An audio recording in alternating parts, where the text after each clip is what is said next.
Hey you guys, it's Peter, and welcome to my channel, Peterisms, where I tell stories of my life and just little things that I've learned as I've grown into the person that I am today. And I have not read the meditation. I know, it's a surprise, isn't it? I haven't read the meditation today from The Language of Letting Go by Melody Beatty. So I'm going to read it and then just kind of give you my initial response to what I read. Very much like what I do when I'm sitting here and I'm reading it. And I already read my meditation books from this morning. I read several that are very recovery based. I try to keep away from those on this channel because I know there are a lot of you that are sober and in recovery, but I know that there are a lot of you that aren't. And so, you know, when I'm reading a meditation and it is like, PP is sitting next to me and he is being so sweet, this little guy. But, you know, when I'm reading it and it's about like the necessity, like, so I read from a 24-hour-a-day book. And if you guys are sober, probably many of you know what I'm talking about. But, you know, often in there, it'll talk about a specific step, or it'll talk about the need to, you know, go to meetings or sponsorship and things like that. And I just don't think it would be very interesting to a lot of people that aren't sober. So, I mean, to do it every once in a while, I think is okay, but to do it on a regular basis, I don't want to do that. I do want to say before getting into this meditation, though, that can we just talk about my coffee cup that I got? This was my to-go coffee cup today. I've shown this on my vlog before, but it's from this restaurant in Indianapolis that I absolutely love, and it's called Ruth's Cafe. And I always go, and this is what I get a bowl of soup. Now, the other day, I know that this is like, what does this have to do with the meditation? But this is kind of goes along with what I was talking about the other day about appreciating the small things in life, paying attention more. I love this restaurant so much, okay? When you go in, there's all this crazy artwork on the wall. It looks like you're going to like your grandma's house and you're sitting in her kitchen and it's just like every salt and pepper shaker is different. Every coffee mug is different. Every plate is different. It's awesome. And they have 4 different kinds of grilled cheese. And I always get a grilled cheese and it's called Grandma's grilled cheese and I get it on challah bread. I used to get it just on white bread, but now I get it on challah bread because the waitress suggested it. And it's just the Velveeta on challah bread. It's fantastic. And then I get a bowl of soup. And the other day I got ginger, carrot, Thai soup. It was fantastic, but today they didn't have that. So I got tomato basil, I got a bowl of soup, and I just sat there by myself. And I really learned to love just sitting in restaurants by myself, and it was so cute because there were these 2 women that were sitting over for me, and I guess they were probably, if I had to guess, I would say they're in their late 70s, early 80s, and they were sitting there talking, and they were talking about Netflix. And it's so funny because, you know, like, my mom would be in that age group now, and I think about her just being so confused by technology and how, like, she really never understood technology, and it really, I mean, she would not get Facebook or any of it. She would want it, but she wouldn't understand it, right? And so they were sitting there and they were talking about how they always, whenever they get on Netflix, they always have to look for their list, and they can't find their list. And they were talking, and the one woman said, well, what are you watching? And the other woman said, oh, I've been watching this and they were talking about their documentary. It was so cute. And so when they were walking out, the one woman looked at me and she like smiled, and I said, I have a hard time with Netflix too. And she goes, good, I'm not the only one. I love places like that, you know? And I just love being in the moment of enjoying things like that. So can I just tell you how much it pleases me when I say, can I get a to-go cup of coffee? Or she actually offered it today, and they give me it looks like a pumpkin. Does it not absolutely look like a pumpkin? It's fantastic. Just made my day a little brighter. So, okay, let's get into today's meditation. And I actually don't even have it pulled up yet. So, let's see. February 22nd. Okay, solving problems. Oh, the quote is by Alcoholics Anonymous. How apropos. I ask that you might help me work through all my problems, to your glory and honor, Alcoholics Anonymous. Many of us lived in situations where it wasn't okay to identify, have, or talk about problems.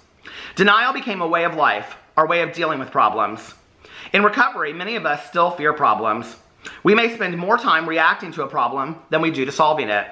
We miss the point, we miss the lesson, we miss the gift. Problems are a part of life, so are solutions.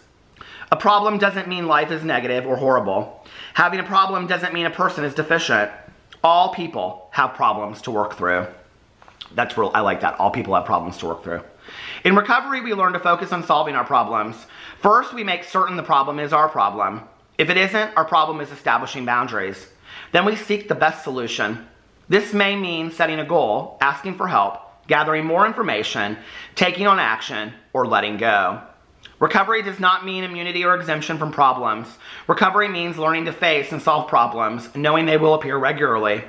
We can trust our ability to solve problems and know we're not doing it alone. Having problems does not mean our higher power is picking on us. Some problems are part of life. Others are ours to solve and will grow in necessary ways in the process. Face and solve today's problems. Don't worry needlessly about tomorrow's problems, because when they appear, we'll have the resources necessary to solve them. Facing and solving problems, working through problems, with help from a higher power, means we're living and growing and reaping benefits. God, help me face and solve my problems today. Help me do my part and let the rest go. I can learn to be a problem solver. You know, I love this meditation so much because it's really about being in the solution and not in the problem. And I think in any situation in life, you know, that you're going through something really, really difficult, ask yourself that very important question. Am I in the problem or am I in the solution? You know, and it's something that I don't always pick the right side. I don't, you know? Many times I'm like in the problem, and many times I'm in the problem and I don't even realize it until my husband, best friend, sponsor, you know, points it out to me and it's like, you're in the problem, okay? Like, we need to get you over into the solution because this isn't working for you. I think I had this misconception when I got sober. I think I also had this misconception when I was younger, that at a certain point as we grow up or as we get sober, that life doesn't have any problems. And in fact, my dad said something to me around, I don't know, I was in like 18 or something. He was like, you kids think that, you know, you turn 18 and you win the lottery and you live on, you know, life on the beach in Malibu. And it's just like life is easy, right? And he goes, that's not reality. Well, I learned very quickly that that wasn't reality and that life does have its problems.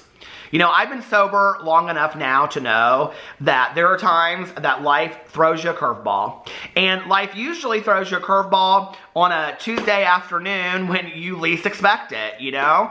And it can be all kinds of things. It can be, you know, anything from, I mean, I'm thinking about this because I don't know if you watch my vlog, you'll know what I'm talking about, but this is a small problem, right? But it's something that is like really like hurt the last couple of days is that Tuesday night when I went to my meeting, because I'm clumsy, I spilled coffee, and we make coffee like in a percolator at my meeting, and I spilled coffee all over my hand, and I have this horrible burn on my hand. Do you see this? Okay, so I could have left the meeting. I could have I was in a lot of pain. I was really, really hurting, right? I could have left the meeting. I could have said, screw this. I could have taken my anger out on somebody else, but I chose not to do those things, you know? I cleaned up my mess.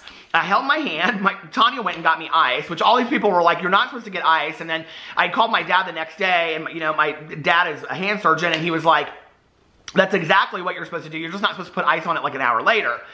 So anyway, you know, I cleaned up my mess, and the meeting's going on while, you know, and I'm cleaning it up, and I filled my coffee a little bit higher, and then I, you know, went in and I sat down, and, you know, I was participating in the meeting, and Tanya looked over at me, and she's like, are you okay? And I, like, held up my hand. I have those tools and those skills to do that today. You know, I don't know, 20 years ago, I would have had to make the whole thing about me. I would have had to stop it, be like, oh my God, you know, like, you know, and that was the thing, is that back in the day, you know, I was selfish with my problems as well. You know, if somebody passed away, I wasn't part of the solution. I wasn't, you know, there saying, what can I do to help? You know, I wasn't there saying, what do you need me to do? Or just going and doing those things. I was there letting everybody know in my drunken haze how horribly I was affected by that. I was part of the problem. You know, when I was out there drinking and using, I was part of the problem. I was stressing people out. I was bringing fear to people because they didn't know what was going on with me. And I just thought, you know, I'm not affecting anybody, but I really was. Since I've been sober, what I've learned is that I have a toolbox of a lot of tools and skills. And it's not just about getting sober, it's about growing up as well, you know? That I have all kinds of tools and skills in my toolbox that I can utilize, you know? And I think that one of the things that's important is when you think about building a house, because we talk about a toolbox a lot, right? When you think about building a house, you don't like go in and put the curtains in first and paint the walls that don't exist, right? You build a strong foundation. You know, you lay the cement, you build a strong foundation throughout the house because you want the house to last. Growing up, learning lessons in life, sobriety, recovery from anything is similar to that, right? We want to have a strong foundation. And I am so thankful that in my early sobriety, because I've had some rough patches, I really have, and I, you know, had years that I wasn't going to meetings. Thank God I made it through that because I had no emotional sobriety at that time and came back in and got very, very involved. But I think only because I had this toolbox of tools that I learned early in sobriety, and also because I had people around me when I was growing up with good ethics and good morals, you know, that they taught me how to be, you know, a person of character. Do I still foul up? Absolutely. Do I still mess up? Yes. With great role models and great mentors around me my entire life, having learned many, many lessons in my life, at 46 years old, I still screw up.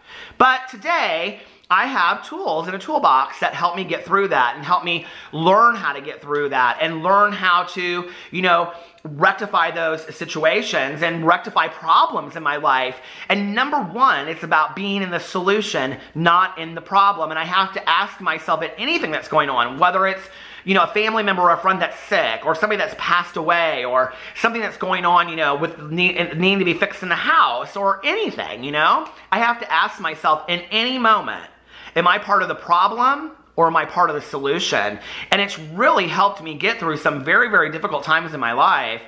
The other thing is that when I start my day with calm, peace, and serenity by reading my meditations, doing my prayers, which, whatever that means for you, speaking to the universe, listening to music, actually praying, whatever, making a gratitude list every morning, doing my affirmations, when I start my day from that positive point of view, really whatever comes my way after that, I am on much better ground to deal with. It's, it's like going out in the world, like when you would grow up and your mom would say you have to eat breakfast, it's kind of similar to that. It's like breakfast for the soul, so to speak. That you really have to take care of yourself before you go out in the world and before you deal with these things. And when I am calm and when I am peaceful and I'm a lot more centered, I am much more ready to handle what the world has to offer me. Because otherwise, if I wake up and I'm not in a very good mood and I'm cranky and, negative, then when something comes my way, I'm probably going to act from that point of view. And that's happened to me. That's happened to me in the near past. And I don't like that. And that's not who I want to be today. So for me, getting up every day and doing the meditations and the affirmations and the gratitude list, it is vital to me. It is breakfast for my soul. So anyway, stay in the solution, not the problem. Remind yourself of that. Ask yourself, am I building a strong foundation for my future, emotionally? And let me know what you think in the comment section below. I hope you guys are having a fantastic weekend, and I will see you tomorrow. Bye.